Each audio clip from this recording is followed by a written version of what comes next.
भारतीय प्रॉक्सी कलदम जमात अल अहरार का बुज़दिल-ए-नवार सिंध रेंजर्स के कैंप पर हमला, मेन गेट पर धमाके के बाद हिफाजती हिसार तोड़ने की कोशिश। रेंजर्स के जवानों ने फौरी जवाब से ख्वारिज के मज़मूम मज़ाइम को नाकाम बनाया। जवाबी कार्रवाई में 3 खारिजी हलाक, 1 को गिरफ्तार किया गया। फायरिंग के तबादले में 3 जवान शहीद और 4 जख्मी हुए। ISPR के मुताबिक गिरफ्तार खारिजी अफगान शहरी है, जख्मी हालत में है। हज़्म इस्तेहकाम के तहत इंसदाद दहशतगर्दी मुहिम जारी रहेगी।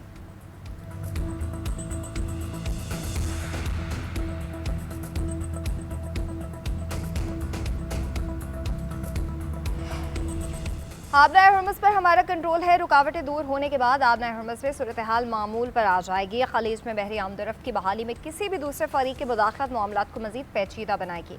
ईरानी वज़ीर ख़ारजा अब्बास अराग़ची के इराक़ी हम मनसब के हमरा न्यूज़ कॉन्फ्रेंस, कहा लबनान में जंगबंदी ईरान और अमेरिका मुफाहमती यादाश्त का अहम हिस्सा है। इराक़ी वज़ीर ख़ारजा फवाद हुसैन का कहना था ईरान पर अमेरिका और इसराइली जारहियत की हमेशा मुखालफत की है। जंग जारी रहने से ख़त्ते को शदीद नुकसान पहुँचने का खदशा है।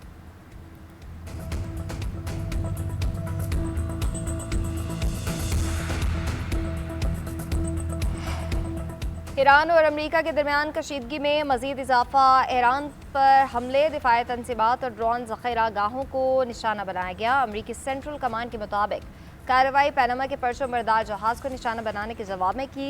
फौजी निगरानी के निज़ाम मवासलाती मरकज़ दिफाई तनसीबात को निशाना बनाया। ईरान के ख़त्ते में अमेरिकी अड्डों पर जवाबी वार। कुवैत में अल सालम एयरबेस और बहरीन में अमेरिकी 5वें बहरी बेड़े के हेडक्वार्टर्स पर हमले किए गए।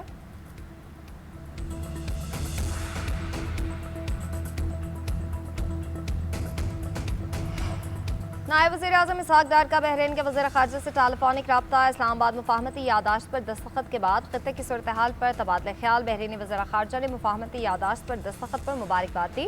मुफाहमत मुमकिन बनाने में पाकिस्तान के तामीरी किरदार को सराहा। कहा उम्मीद है मुफाहमती पेशरफ़्त ख़त्ते में पायदार अमन इस्तेहकाम में मददगार साबित होगी। बहरीनी वज़ीर ख़ारजा जल्द पाकिस्तान का दौरा करेंगे। जंगबंदी के हुसूल के लिए कोशिशों पर पाकिस्तानी क़यादत से इज़हार तशक्कुर करेंगे।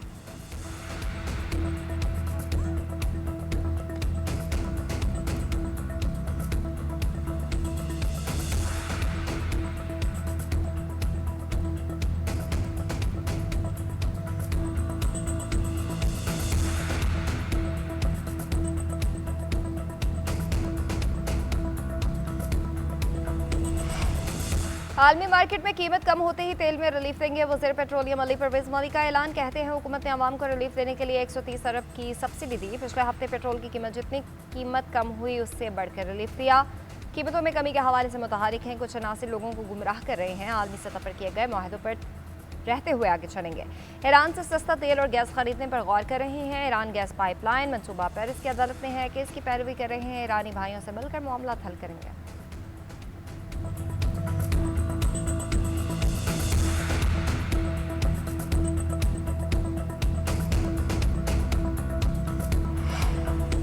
बल्दिया उज़्मा कराची का 60-45 करोड़ का बजट काउंसिल में पेश। 4 करोड़ 49 लाख रुपए की बचत का तखमीना। मेयर कराची मुर्तज़ा वहाब का कहना है बजट में कराची के अवाम पर कोई नया टैक्स नहीं लगाया गया। सिंध हुकूमत की जानिब से 37 अरब 38 करोड़ रुपए से ज़ायद की ग्रांट मुतवक्के है।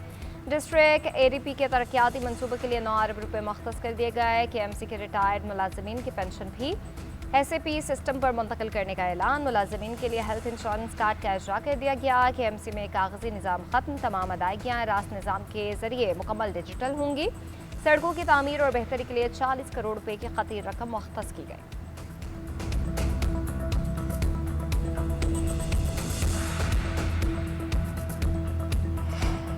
मार्के हक में इबरतनाक शिकस्त के बाद पहली बार मोदी सरकार का फौजी अमवात का एतराफ़। द वायर के मुताबिक बाज़ाब्ता तौर पर पहली बार हलाक होने वाले 6 भारतीय फौजियों के नाम जारी किए गए। भारतीय वज़ीर दिफ़ा राजनाथ ने पार्लियामान में कोई नुकसान न होने का बयान दिया था। वज़ीर दिफ़ा ने फौजी नुकसान छुपाकर कौम से झूठ क्यों बोला। कांग्रेस ने सवाल उठा दिया। हालिया ऐलान में फौजी एजाज़ हासिल करने वाले दीपक और राम बाबू के नाम शामिल नहीं। माहिरीन के मुताबिक मोदी ने सियासी साख बचाने के लिए 13 महीने तक फौजी अमवात पर पर्दा डाले रखा। सवाल यह है कि हलाकतों की तादाद सिर्फ 6 है या उससे कहीं ज़्यादा।